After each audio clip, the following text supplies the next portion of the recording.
share the module.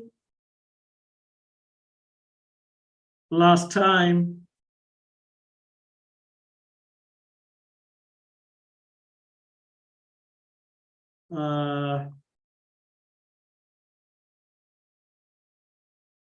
allow me to get it right.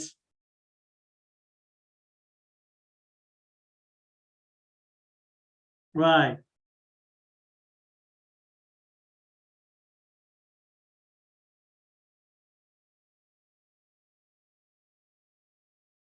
So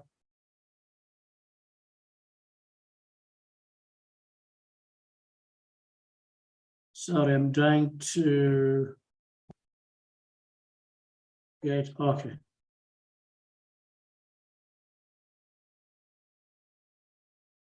Okay, we're now fine. We're now fine.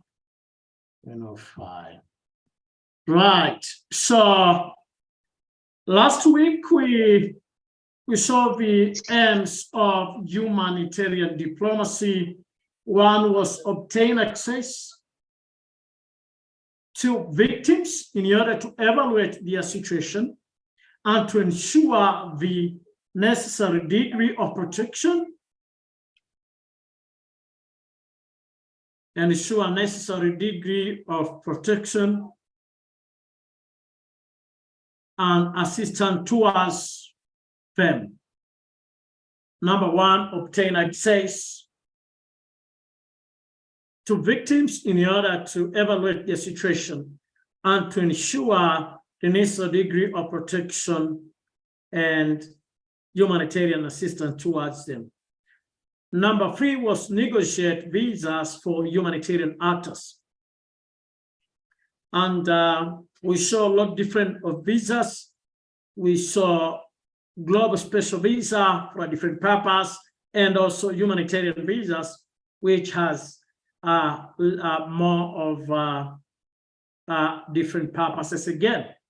Now, another point was negotiate establishment of logistical and financial mechanism for the delivery of humanitarian aid. So for you to work in the humanitarian sector, you need to understand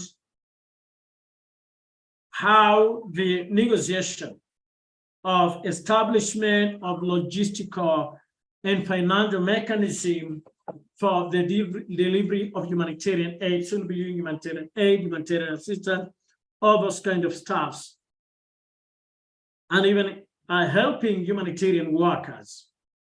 So ensure the security of humanitarian workers, as well as that of their buildings and of aid delivered to beneficiaries. Maybe you've heard this story whereby some humanitarian workers have been hijacked, and maybe the story of how it across the world, maybe in Sudan, Congo, in many parts of the world. You've heard about that.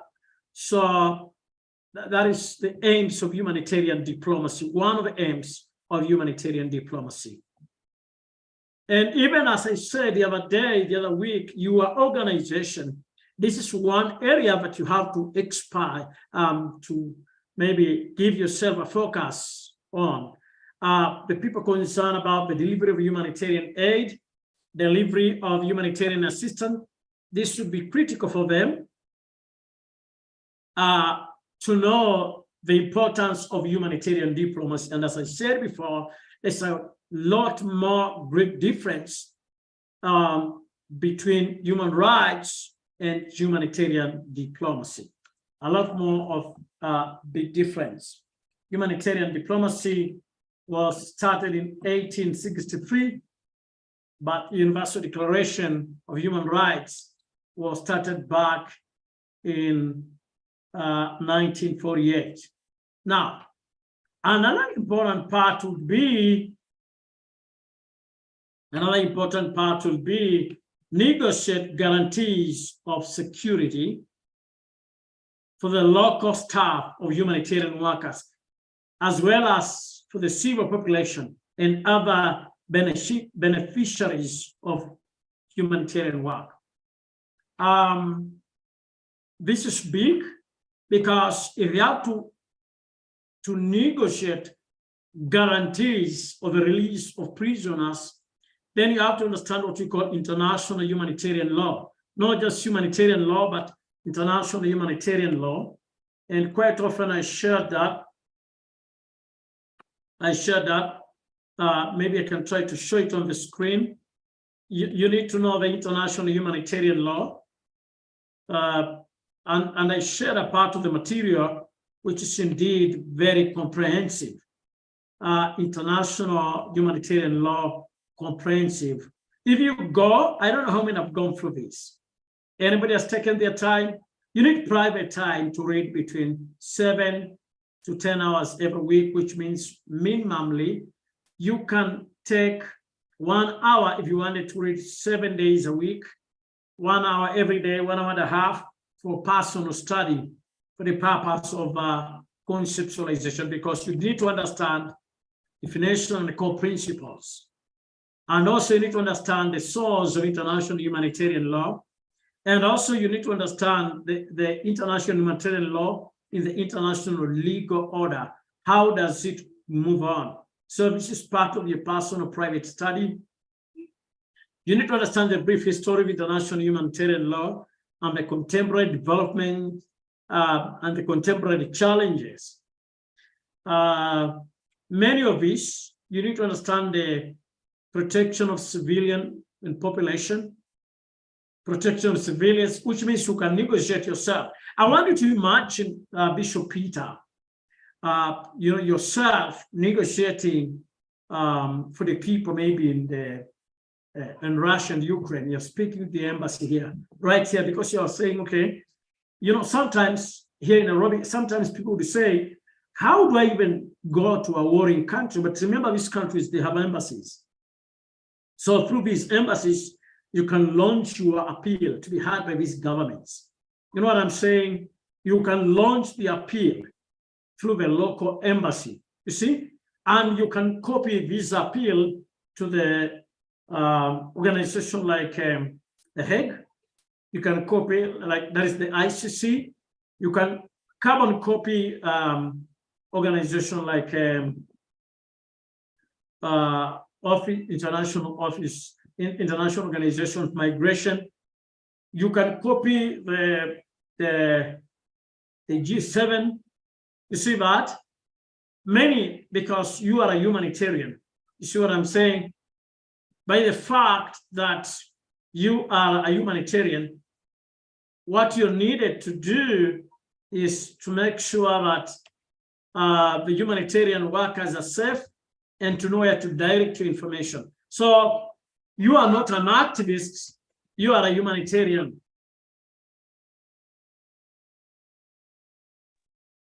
So that is very important. You need to know that ahead of time. Some people go on praying God to provide money, but what you needed is God to give knowledge. That knowledge will guide you where the money is. You know what I'm saying? Yeah, you pray. No, what you needed, the Bible is very clear, Isaiah 4:6, my people perish for lack of knowledge. It doesn't say my people perish for lack of money or lack for prayer. No. My people perish for lack of knowledge. You see, that is very important. Yeah. Bishop Julius, would you like to come in at 9 p.m.? Okay.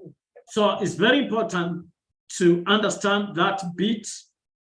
That bit is very important to understand that bit. And then you have detention and internment. This is something you need to know. Detention and internment of prisoners of war. There are many types. Civilians in enemy-controlled territory. You see that? That is about international humanitarian law. Implementation and enforcement of international humanitarian law. Factors influencing compliance with international humanitarian law. Duty of the regent to respect and ensure respect. Ensuring respect at international level. State responsibility and reparations, individual criminal responsibility for violation of international humanitarian law. Those are things that one need to know. And the role of the International Committee, this is the committee in charge globally, that is under the Geneva Convention, the special role of the ICRC, the International Committee of Red Cross. There is a difference between the International Federation of Red Cross and Red Crescent Societies and the International Committee of Red Cross. So the legal basis of the ICRC action, you see that is very important to be able to take note of that. So let me remove that. Now, so number 6 coordinates humanitarian action through information sharing mechanism, coordinates humanitarian action through information sharing mechanisms between humanitarian organizations and local, national, and military authorities, as well as with non-state actors. Let me tell the class, do you know that right now there is a lot of job opportunities? Can someone ask me where? There's a lot of job opportunities for humanitarian. Let me give you an example. In West Africa, in the ECOWAS region, there's a looming disaster, and those who suffer are humanitarian. So you are civilians, those will be vulnerable. So that gives you an opportunity to write to the African Union, for example, or write to the European Union. You see that? Or write even to the relevant authorities in the United States, including the State Department of Foreign Affairs, and give your observation and how you are ready to intervene. Do you just want to serve as a goodwill ambassador? Do you just want to serve as a special envoy? You know what I'm saying? And that is where the international humanitarian law, so you have to be equipped yourself. And remember, we said last time, persuading with appropriate diplomatic tools. Do you feel yourself ready after class? Do you feel you're equipped with customary international humanitarian law, with international humanitarian law itself? It's very important. You have to identify actors in between that will be part of this in the humanitarian sector. So coordinate humanitarian action through information sharing mechanism between humanitarian organizations and local, national, and military authorities, as well as with the non-state actors. Promote the codification, ratification, application, and implementation of humanitarian law in the broadest sense. Now, when we talk about, let me go back. Do you see number 4? Negotiate establishment of logistical and financial mechanism for the delivery of humanitarian aid. With the right people in place, with the right organization, and the right leadership, you are able to do number 7, because this is under the international law. So yourself, you want to promote codification. That is capacity building. You want to help the governments of the world. You see what I'm saying? You want to talk to senators, to governors, mayors of the cities. You want to tell them, okay, leaders, we need this to be done according to the international humanitarian law of the Geneva Convention. And you, as a country, you are a signatory party to this convention. So it's very important. Finally, on the same list is work towards ensuring concrete respect of humanitarian law by both governments and non-state actors. I want to go to the last one. What objectives will effective humanitarian diplomacy achieve?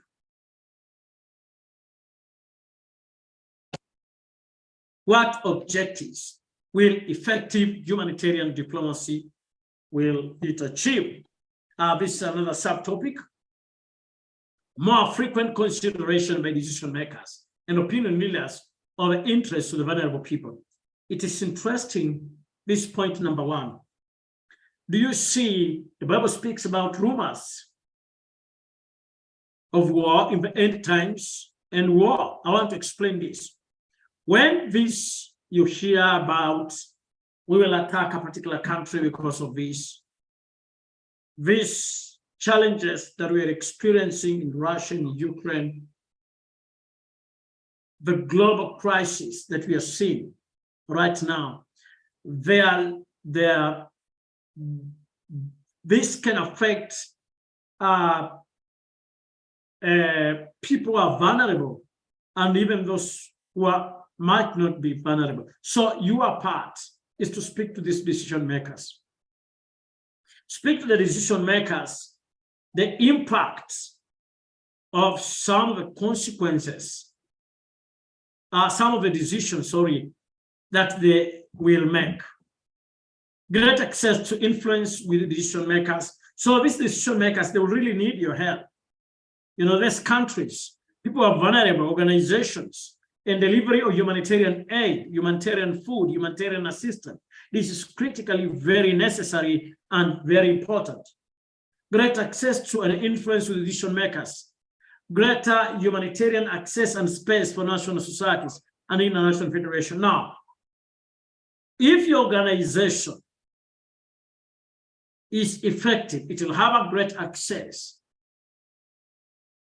both locally and then internationally. They'll need your service, and you're the service provider.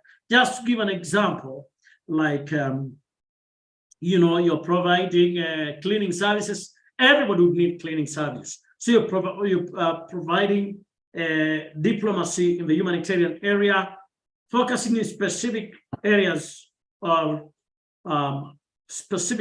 need. It's very important. Strong visibility of public understanding of the Red Cross and Red Christian activities. We are learning this from Red Cross as a role model. Strong capacity to mobilize all relevant resources. That is a very good one. And facilitation of effective partnership when responding to the needs of the vulnerable. It is only through the establishment of humanitarian diplomacy as an integral part of the day-to-day work with the necessary capacities in place that humanitarian objectives referred to above can be effectively realized. The fundamental aim of this policy is to establish humanitarian diplomacy as a permanent mindset across all national societies and international federation. That is organization in the humanitarian sector. That is NGOs and international NGOs. Humanitarian diplomacy includes advocacy, negotiation, communication, formal agreements, and other measures. The decision to engage in humanitarian diplomacy is not a chance, but a responsibility. It is a responsibility that flows from the privileged access enjoyed by national societies as auxiliaries to the public authorities in the humanitarian field.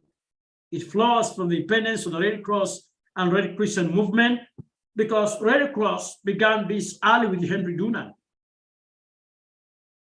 From the breadth of its humanitarian activity. So the Red Cross actually is the father, is the role model beyond the global humanitarian diplomacy. And then it flows to the independence of the Red Cross and Red Christian movement from the breadth of its humanitarian activities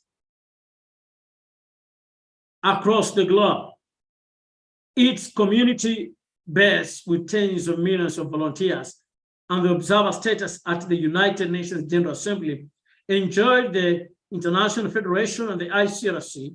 The responsibility is logical extension to the commitment of national societies and the International Federation to the fundamental principle of humanity.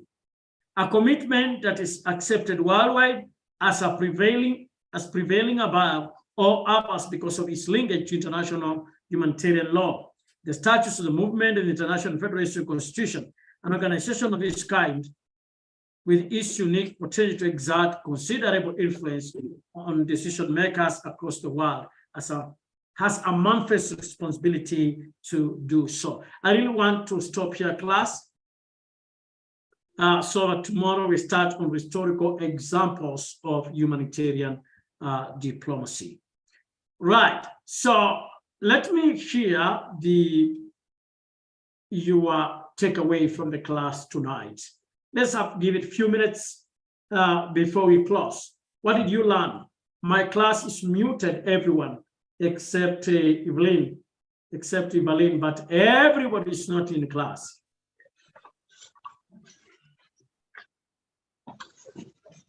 What is your takeaway? Evelyn, do you want to share something? Right. Yes,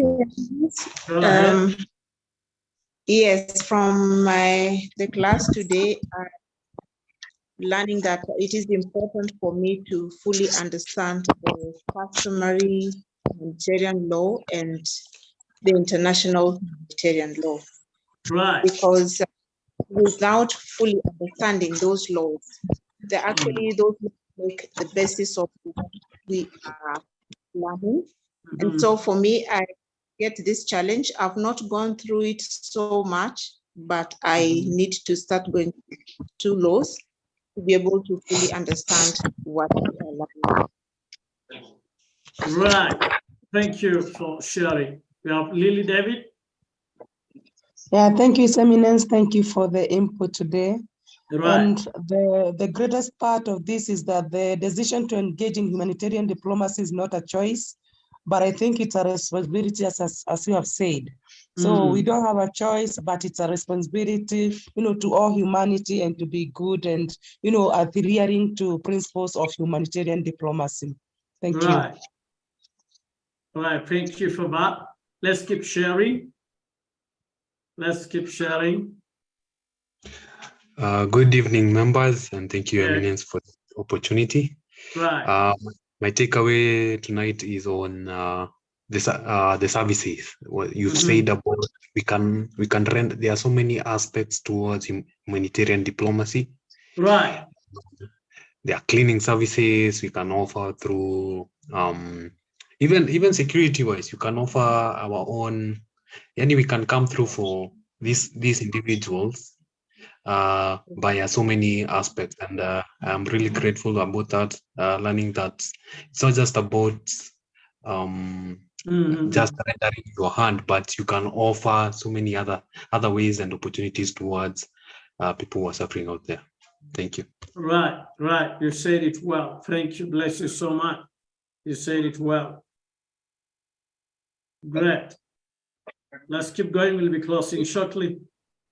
Yeah, thank you, Your Eminence. You made mention of other actors that we have to have so many actors, whether it is in the local, in the local industry or local stakeholders, together with the other international laws. So when we know the humanitarian diplomacy, we'll be able to be great negotiators, even with the government, and so on and so forth.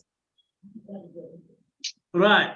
And then, as you say, even the faith-based organization, even the CBOs, the community-based organization, which are really the community. You see organizations like Dorcas International, World Vision, International Red Cross, Caritas, Catholic Relief, many of those, the organization like Muslim Relief, World Vision, name them. So these are humanitarian organizations that for us to where we are, for you to stand up and be able to serve the community, collaboration is critical. We have like Norwegian Church Union, name them, Oxfam International.